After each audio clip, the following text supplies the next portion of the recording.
Forestry professionals in Nordic and Baltic countries are facing similar challenges. Leading forest management technology scientists and engineers attended research conference OSCAR to share their experience and present the results of their latest researches. Efficiency and increasing efficiency were some of the key aspects of the conference.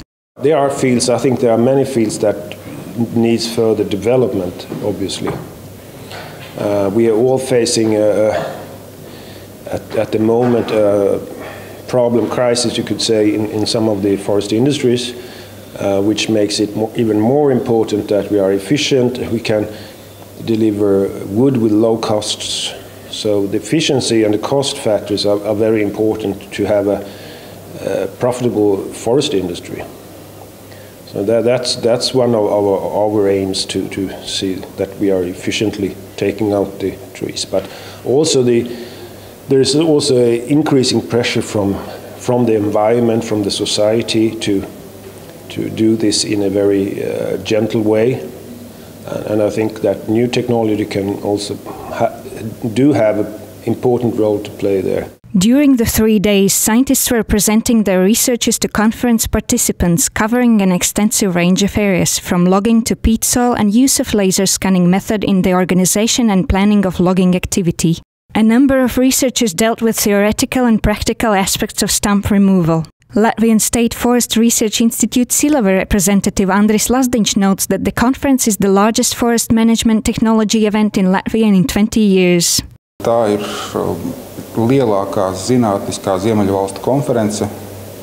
Protams, ja mēs runājam par kaut kādām izstādēm, meža tehnoloģiju, tad tās ir tūkstošos mērāms dalībnieku skaits. Šeit mums bija 120 vai 130 dalībnieki, bet lielajās izstādēs parasti tiek uzaicināti no šiem klasu šeit esošajiem cilvēkiem 2-3. Viņi pastāsta apmēram 1,5 stundu garu prezentāciju par 1 vai 2 pētījumiem, bet šeit bija tas ļoti plašs pētījumu klāsts, 60 prezentācijas apmēram bija. Līdz ar to tā informācija, ko šeit var iegūt, ir daudzējādā ziņā krietni lielāka un daudzpusīgāka nekā to, ko var dabūt lielās izstādēs. Andris Balodis, director at the Roundwood Supply Department and the State Joint Stock Company Latvijas Valsts Meži, says that the conference gave participants a unique opportunity to see and hear how forestry professionals can improve their work.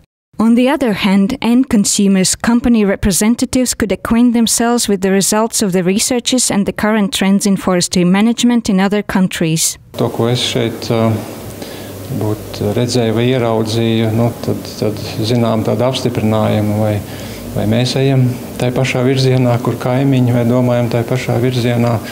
Un varbūt vēl tādas dažas lietas, kas ir tuvākā mūsu nākotne, kur mums arī noteikti būs jāpievēršās un jāturpina strādāt tajā virzienā, kā piemēram šīs dažāda veida lāzeru skanēšanas, gan no gaisa, gan kas ir ar aviācijas vai satelīta palīdzību, lai iegūtu labāku un precīzāku informāciju par mežu, par tos datus par kokiem, uz kur pamatu varam veikt labāku plānošanu, gan arī skanēšanu,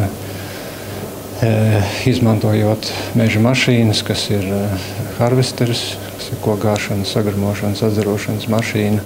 The conference, which is held on a biennial basis in one of the Nordic or Baltic countries, was organized by Latvian State Forest Research Institute Silava in cooperation with OSCAR Management Committee.